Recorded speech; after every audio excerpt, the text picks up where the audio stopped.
Hey friends, today I want to introduce to you a sweet friend of mine I met years ago.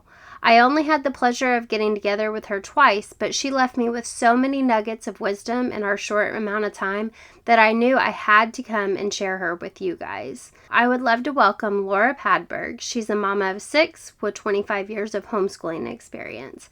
She has made a name for herself as the Lego mom in her area due to her ability to love and nurture her children's hearts to grow in the areas that they love to explore. She is wonderful at encouraging her kids to follow their passions, and they have done just that while watching her grow and thrive in her own endeavors, including growing 2 of the largest online homeschooling groups in Oklahoma.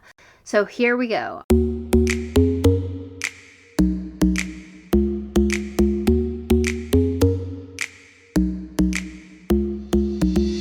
Welcome to the Confidence to Homeschool podcast with me, Kelsey Shalane. I'm a lover of all things Jesus, an exceptional wife to an exceptional husband, and a homeschooling mama of 4. Together, let's trade in those insecurities and questions of if you can homeschool for the confidence that homeschooling was the right decision for you. Through simple homeschooling techniques, growth in God, and small mindset shifts, we have the power to change generations and set our kids' hearts tuned to the Lord and a love of learning. So grab your lukewarm coffee, because who gets to drink it hot anyways, and let's shave off years of that how to homeschool learning curve. All right, welcome Laura. I am so excited to have you on. I have thought about you so many times, and when I was in town recently, our mutual friend, I ran into Ashley, and I was like, I thought about having Laura on so many times, and she was like, you should reach out. She would love that. So I reached Well, out, and hi. here we are. Well, hi, Kelsey. I am so glad to have joined you here. Yes, it was great to meet with you with Ashley all those years ago, and I've Yeah. wondered about you many times. Well, I So it's love good that that. you caught up with me. I thought about you from the moment we met. I walked in the house and Ashley was like, "This is my friend Laura. She homeschools too." And one of the first things that you said to me was, "How long have you been doing it?" And I was like, "We're about 3 years in." And you said, "Okay, so you're getting a grasp on what homeschooling is like." And I was like, "Yes, we're finally figuring it out." So I just I think that clicked for me, and I have told so many mamas, I'm like, it takes like 2 to 3 years to really get it figured out. I think when you're first starting, and you kind of get your wits about you about the way you want to actually do your homeschooling, Yeah, I think it usually does take about 3 years for everyone to learn how they're going to go about their homeschooling journey, to figure out what is best for their family, what their learning styles are like, what styles and approaches that um, they lean more towards. yeah, So I think once that you really do that with those first few kids, that it yeah, doesn't really, you don't need to really do that again. Of yeah. course, each child is very different, and they're going to have different strengths and weaknesses and ways that they learn. So you may have to tweak some things, some resources that you use. You think the first 3 years and you pretty much you're like, "Okay, I've got a solid foundation." So you think Yes, I feel like it's the confidence to make the decisions in the schooling becomes what you really grow the most in the first 3 years. The confidence of making the decisions for your child and, like, how your child's learning, right? certain people a little longer to get to the place of being more relaxed in their homeschooling. Um, People who come out of the school system, for instance, there's a lot of unschooling and deschooling of their mind that the parents need to do just to Yeah, get out of um, that mindset that you have to do XYZ by this age or this grade. Um, I really think that some people just move forward a little bit faster yeah, than others. And sometimes it takes a little more time. And yeah, so, for instance, like when we ran into Ashley, she is really um, ahead of the game. And I thought that you were as well. So Oh, I remember that conversation that we had in the backyard there. And I thought, she is going to make it. She is great. She has relaxed. She's doing it.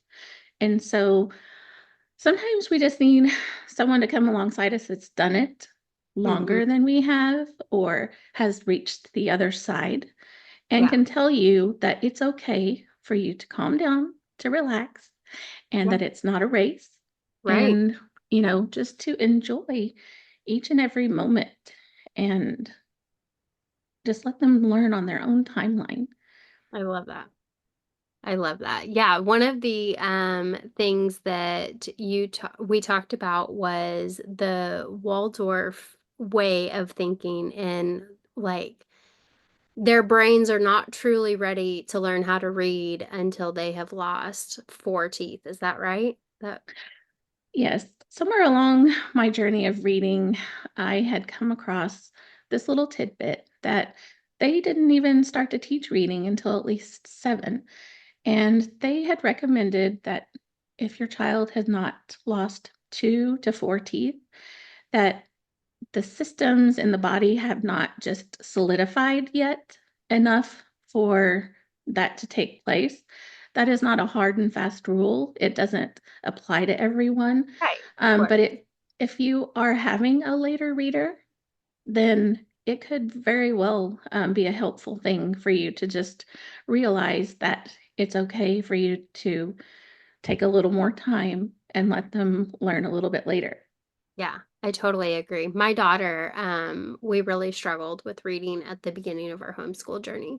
So the reason that I had calmed down by the time that we met was because I had already beat myself up so incredibly much and called friends and said, "What am I doing?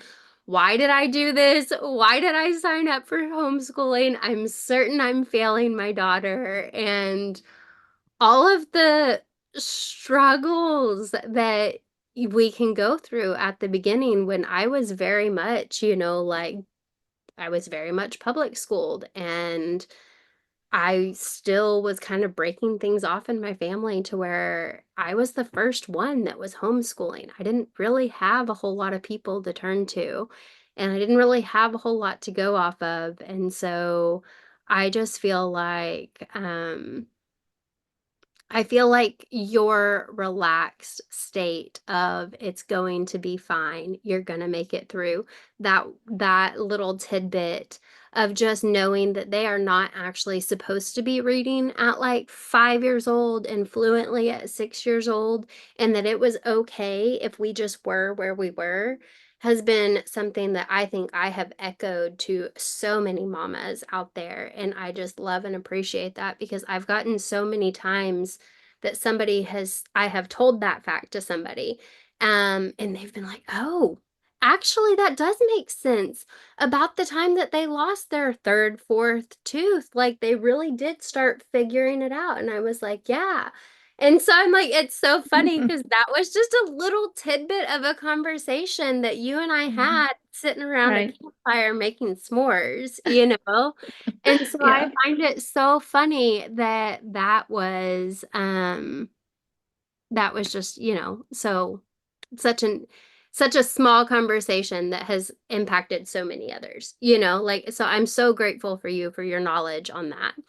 Okay, so one of the other things that I absolutely loved sitting and having a conversation with you is your like unconventional way of pulling out your kids' loves and desires and things that they're passionate about and so on and so forth. So, will you tell me a little bit more about how do you find those things that they fall in love with, and how do you lead them to let that be okay and really foster their love of it? Well, it takes studying your children, Yeah. honestly.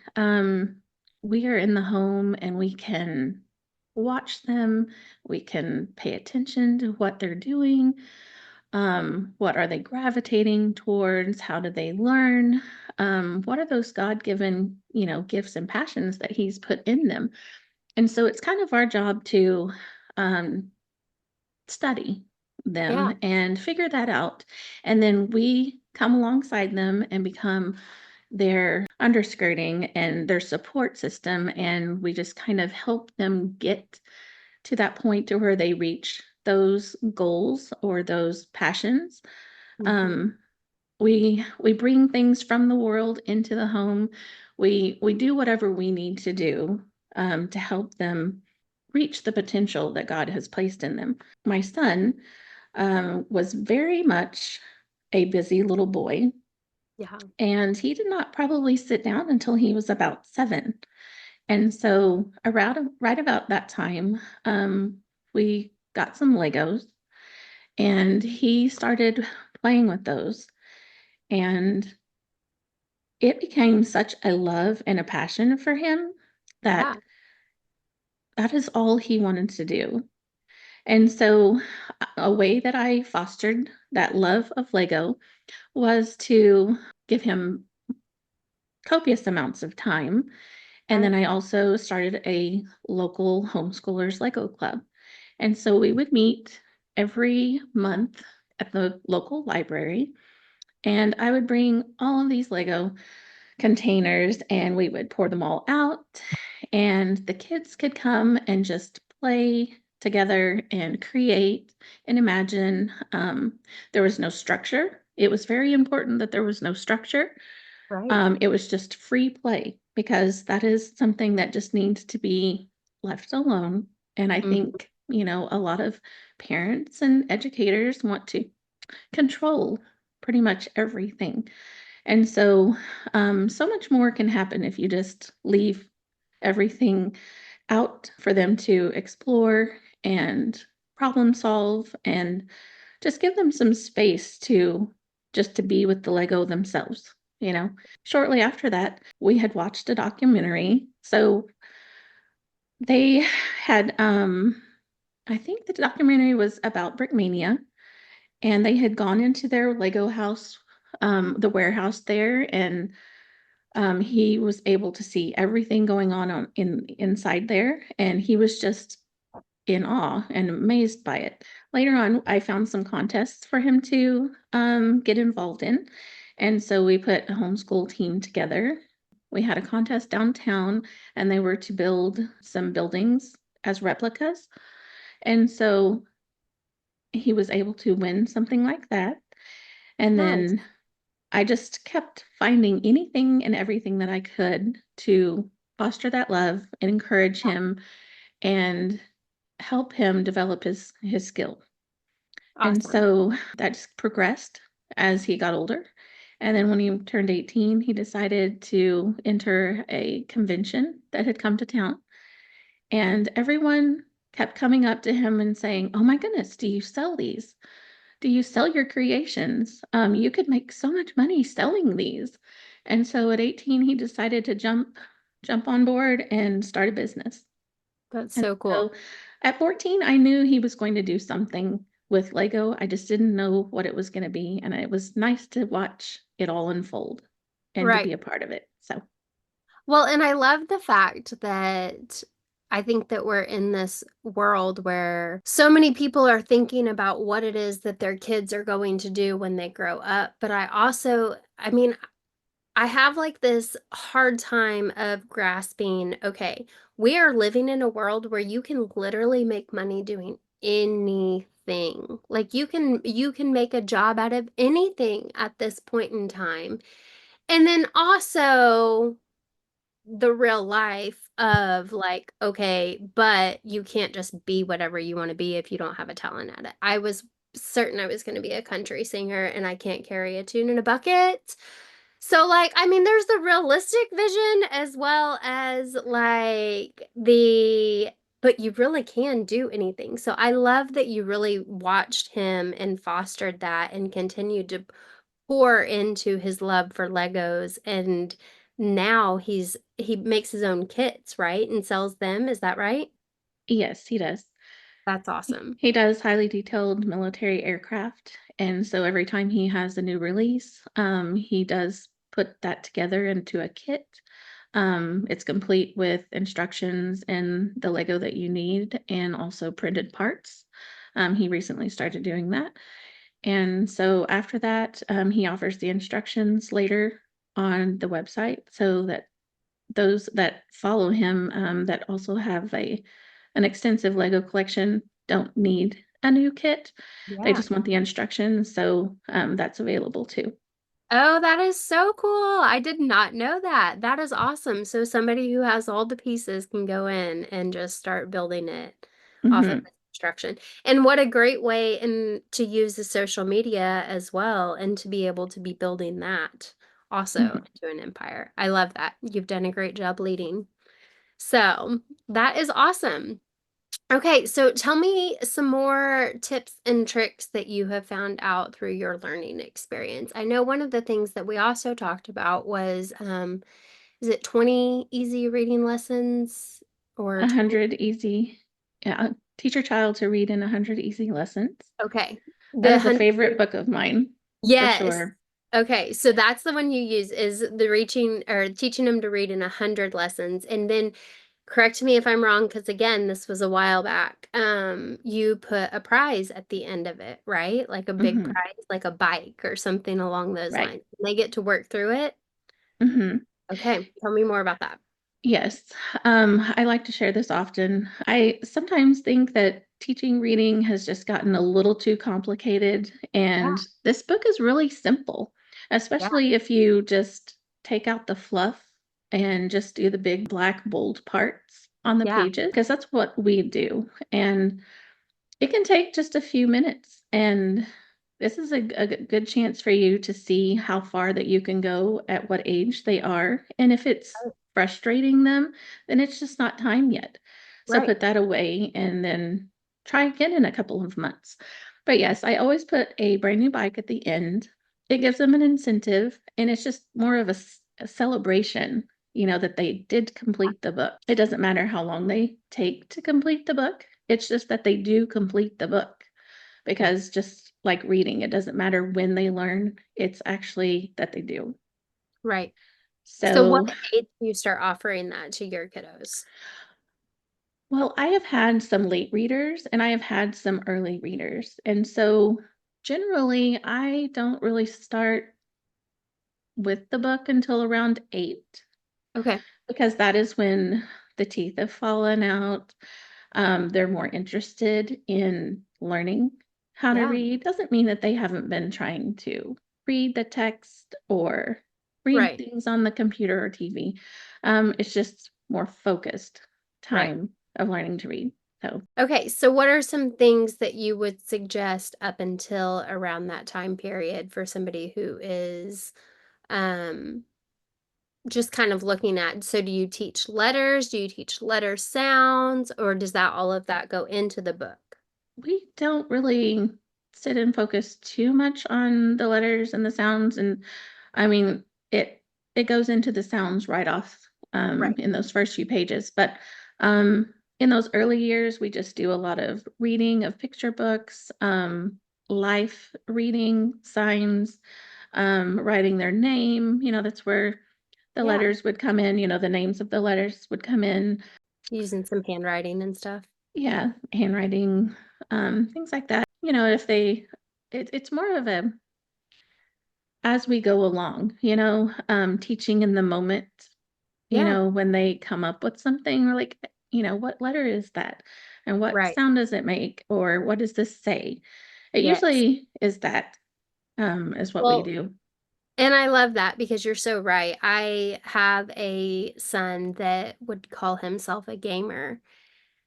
And I have like thoughts and feelings about their times on screens, so on and so forth. But at the same time, I have watched this kid learn so immensely much on screens. And I'm like, so I have like this internal battle with how much time is okay and how much time should I be pulling him off and so on and so forth. But he will come up to me and he has more interest in what does this say on his game. Or like the other day, he wanted me to help him spell Thor because it gave him an extra skin for whatever game it was that he was using. And I was like, okay, letter T. letter H. And so he was able to go through, and I actually have not taught him names of letters. I've really only taught him sounds of letters at this point. We've kind of started more there. And this is the first child I've done this with, and so I'm figuring it out as I go.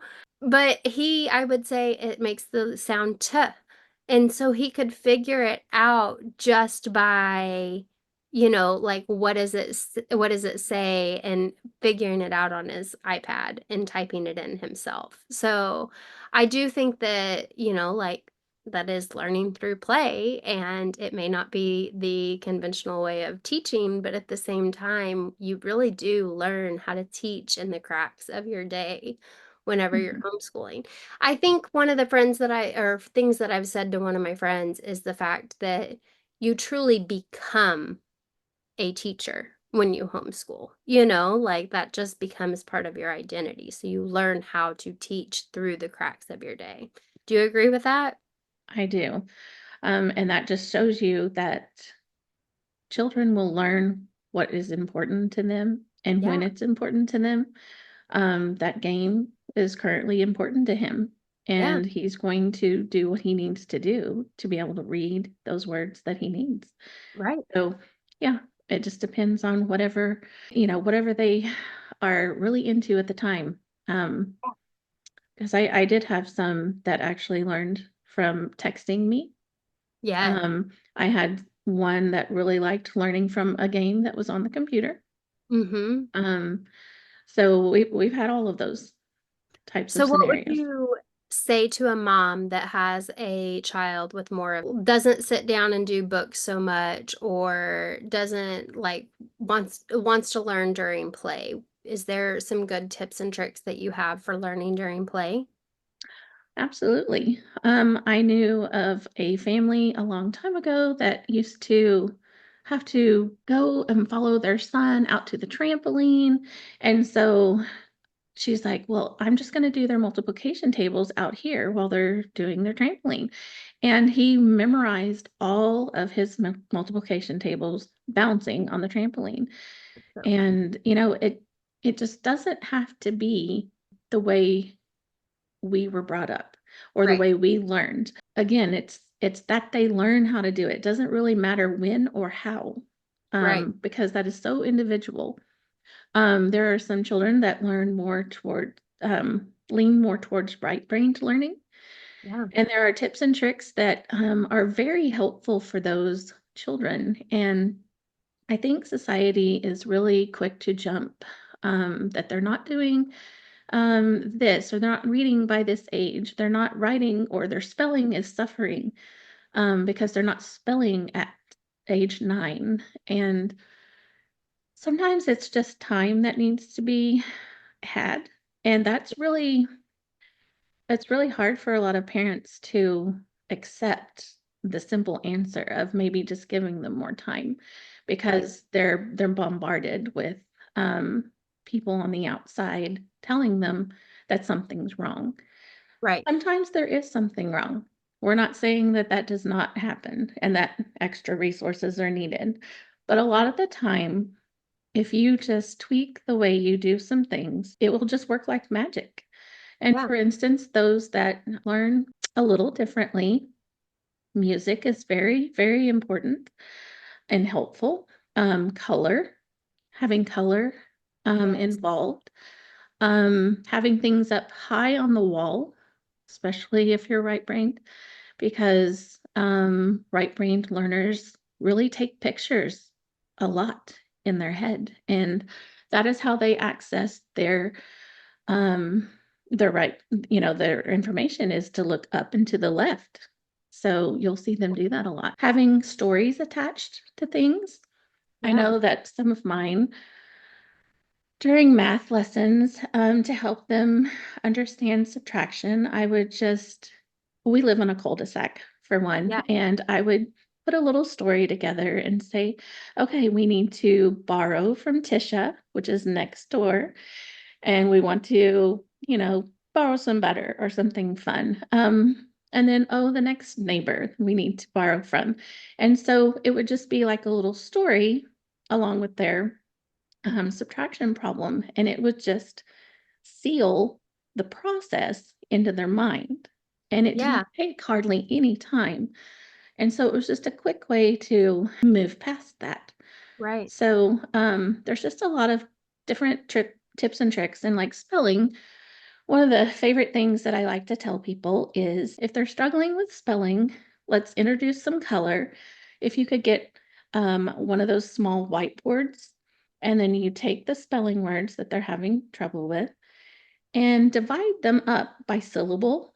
And so Mm-hmm. you would do a different color for each syllable and put it on that whiteboard. And then you would turn that whiteboard around and let them see it for about 10, 15 seconds. Just let them study it and then flip it around and then ask them to spell the word for you. Nice. And pretty much they always can. And it just works like magic. So it's just an easy way to get past that skill. It's because you're giving them a tool to be able to learn the way they need to learn or the way they take in information. Audiobooks are so important for right-brained children. They like to listen to things over and over and over again because each time that they listen, they're everything that they see in their mind when they're listening to that gets richer and richer and richer. They have a very rich inner world I and they're love it. creative. Music helps them a lot. I have one that could not do math unless she was listening to music. Yes. Some I have people, it would drive them crazy, but I it's have one. okay.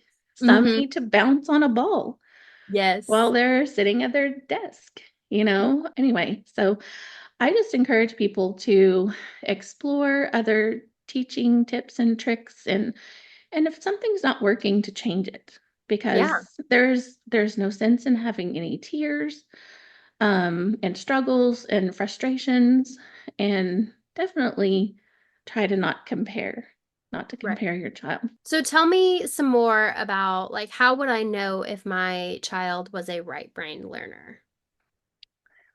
Well, that's where the studying comes in, studying Yes. of your child.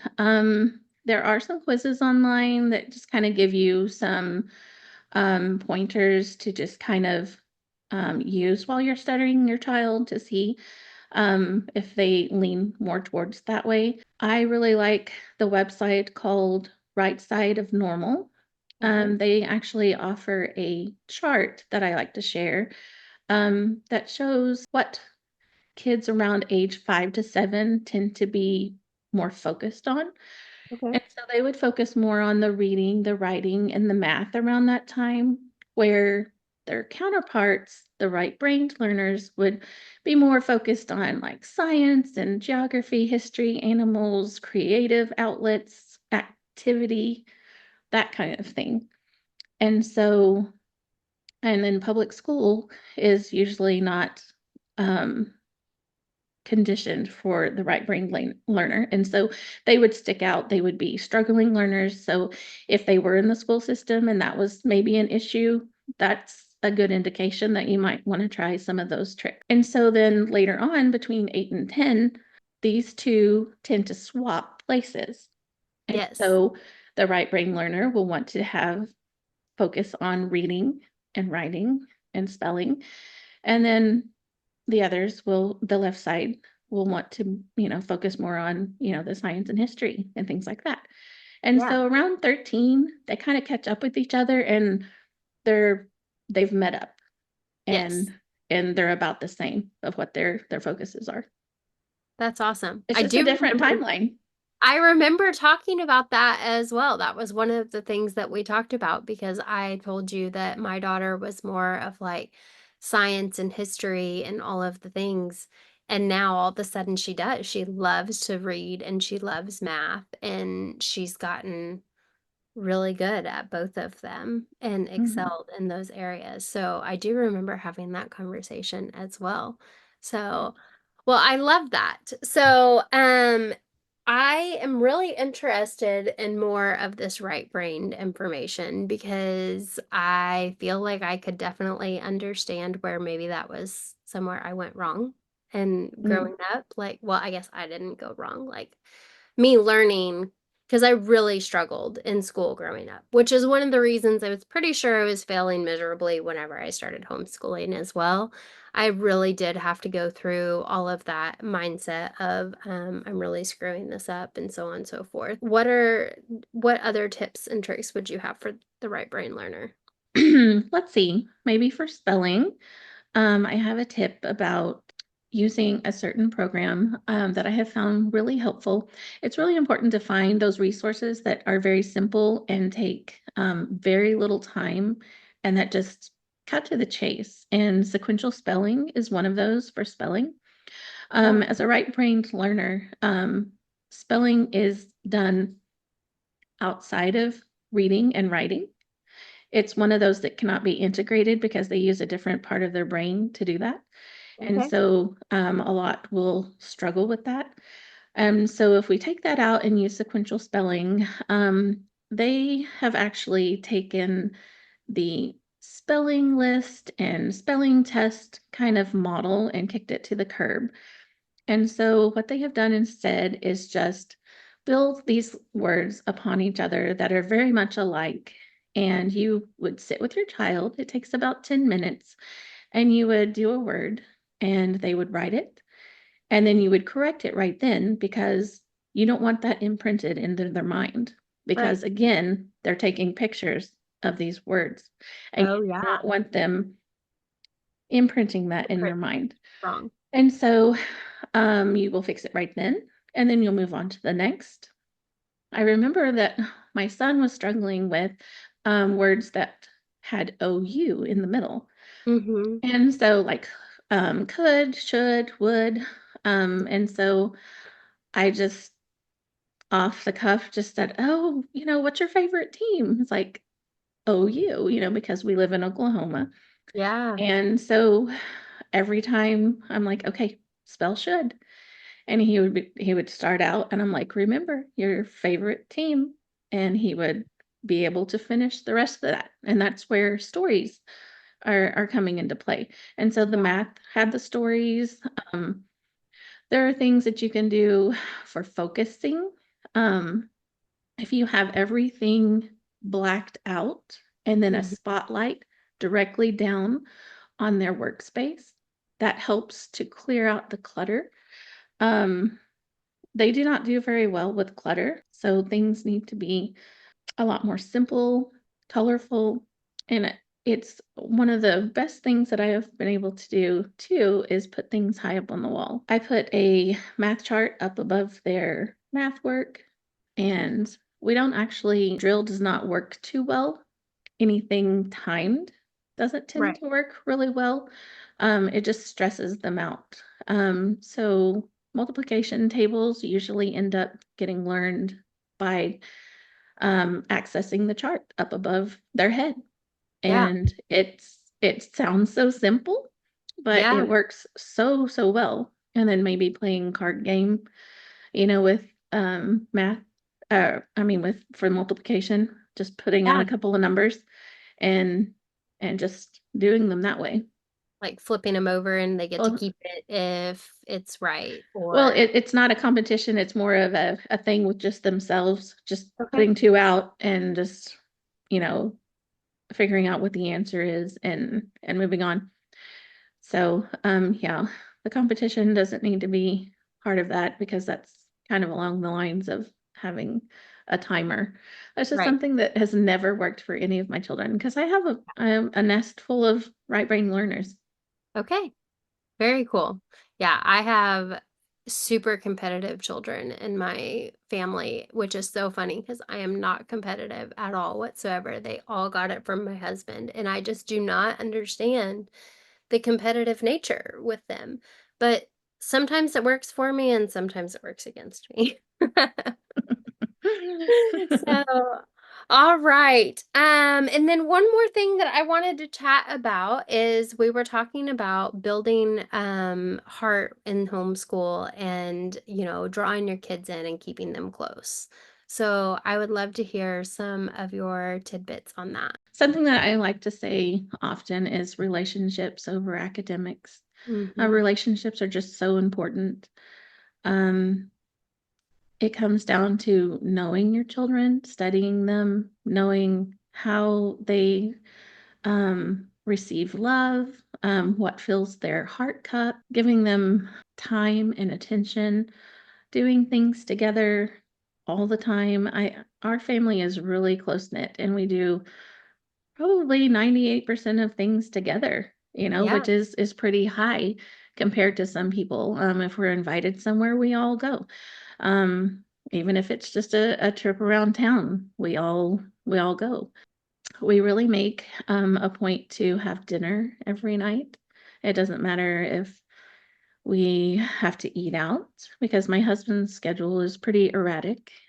He works long hours, and sometimes we have to go on site if we're going to see him. And Right. so we've been known to have dinner, in a parking lot on a blanket with a pizza box. So I love it. it's just something that's very intentional, and we always connect for dinner, making sure that they know that there is a place for them here at their Yeah. home, making their home a very peaceful and a retreat, constantly being available, Yeah. and just knowing them so well that something is wrong, something is up, or they need to talk, and just having some special one-on-one times, maybe like Yeah. a tea time, or just having cookie balls in the freezer and saying, "Hey, meet me on the back porch and bake up 2 cookies just for you and them." Yeah. Just connecting and having relationships to be strong. I have Yeah. found that, you can raise your best friends that way. Yes.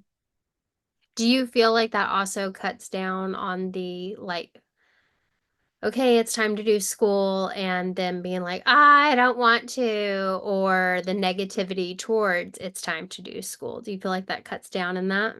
It does. Usually you have children that will be much more apt to do their schoolwork or do things that you ask them to do if Right. there's relationship there and that the relationship is good. Yes. Yeah. My daughter and I have been spending a lot of time together lately. And we always do, but I don't know, she's just been Miss Chatty Cathy lately, I guess. And Hmm. so we've been spending so much time together, and then all of a sudden she is like unloading the dishwasher without me asking her to, Hmm. or she is, helping me with dinner, which I love and I appreciate so much.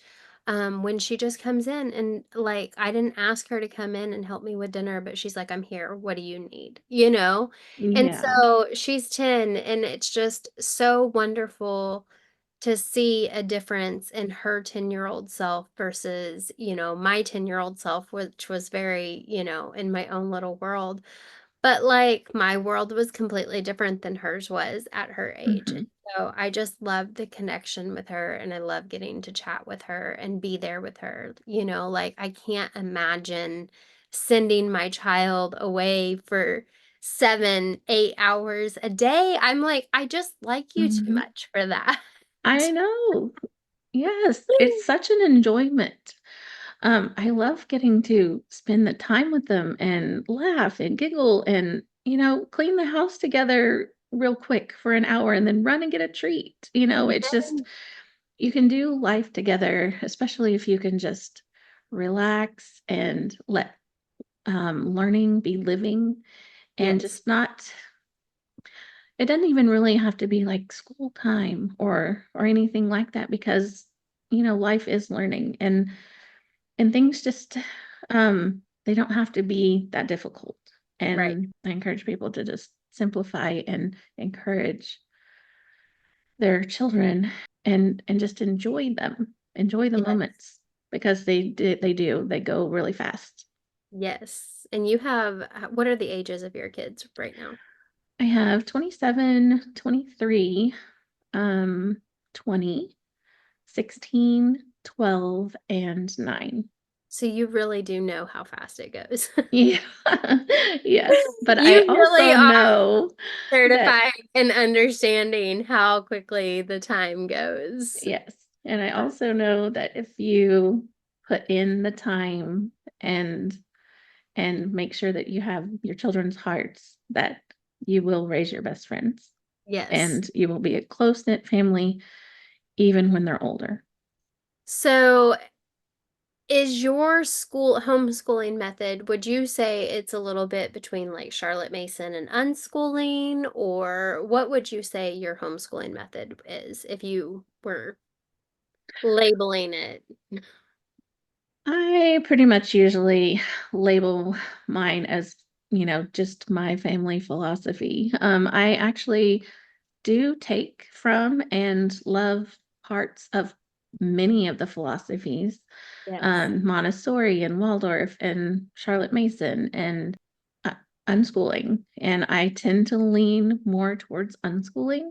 Mm-hmm. What's funny is I had gone to um, college to get my early childhood degree, Mm-hmm. and the way I was trained was different from a lot of the state schools because it was a private university. And it really lent me into more of the unschooling mindset and the project based mindset for like, and so I uh, tend to actually like unschooling, of course, Christian unschooling, because we do have there are different levels of unschooling out there.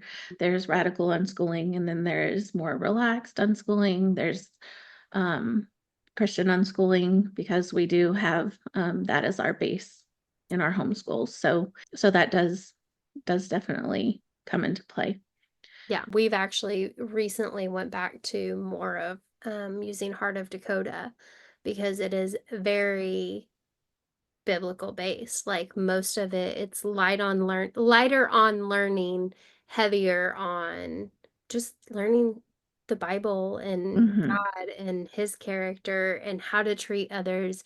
And I feel like if Hmm. you have a foundation of how to be a good human, you're already set up for a better success. Like if you can just be a good human, you're already steps ahead of whatever Hmm. high percentage of the nation, I almost feel like at this point in time. So Right.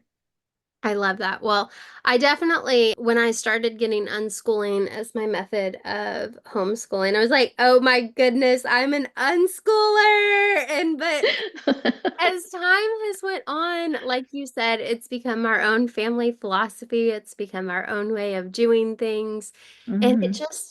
we've just figured it out and learned how to make it work. But you're right, it totally goes back to just getting the mindset that it doesn't have to be public school at home. It can just Hmm. be time with your kids and time in a group and like let's do this together and learning in different ways. Like it doesn't have to be so smothering and strict, which in Oklahoma we really don't have because we're in North Carolina now, but we've been in both back and forth. And we really don't have like crazy standards there. We don't have like the testing standards and all of Hmm. that in Oklahoma that we have to meet, which is great and wonderful because it really does take all of the pressure off and all of the Hmm. stress off. Doesn't feel like, somebody's looking over your shoulder waiting to see if you're doing your school right or not? Right. So Yeah, definitely. definitely. There are states that definitely have more restrictions and more things that they need to do. There are some great programs out there now. One of them is Leah McDermott Mm-hmm. with The Natural Learner. Yeah. She's been able to figure out ways to meet all those requirements and Oh, still let you unschool. So that's if pretty that cool. is something that is appealing to you, you might try that. I love that. I may try to dig some information up on her for the show notes for that. So Mhm. all right. Well, thank you so much. I absolutely loved having you on, Laura. I really appreciate your time and I really appreciate you just being here and giving us all of the golden nuggets of wisdom that you offer. Thank you, Kelsey. It was great to be here. Hey, friend, thanks again for joining me today on your journey to the confidence to homeschool. I hope this podcast blessed you with one more tool of success. If it did, please scroll down to the bottom of your screen and leave me a review. Share it with a friend. Just remember, confidence in anything takes practice, so let's grow.